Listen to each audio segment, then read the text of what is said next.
What the Prime Minister said in 2014 in Lok Sabha, 1200 years of slavery. Forget about that, he's very weak in mathematics. The Muslim rule was only for 450 years. He talked about 1200 years of slavery, so who should move on? Are you trying to tell me that the killings of Mahatma Gandhi should be forgotten, let us move on?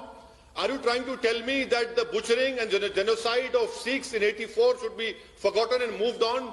Are you trying to tell me that 6 December 1992 should be forgotten and moved on? Rajdeep, what do you want from me as a community, as Indian Muslim? I'll tell you what I want. Where do you want me to move on? Forget about 2002 Gujarat.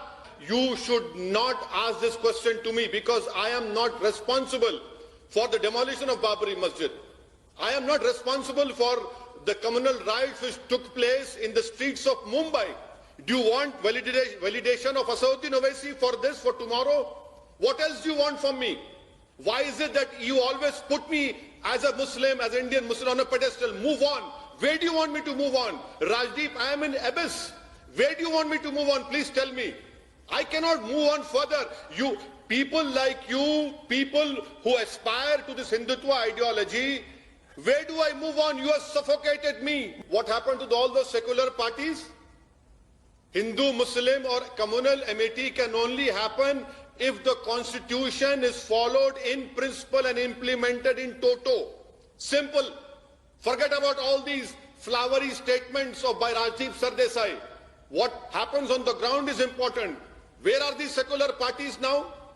Why are they quiet now? From 2014 onwards, in the name of love jihad, in the name of cow protection, in the name of Citizenship Amendment Act, what do you want?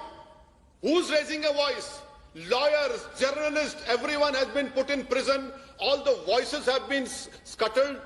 People have been put in prison for only dissenting. And you tell me, move on. Where do I move on?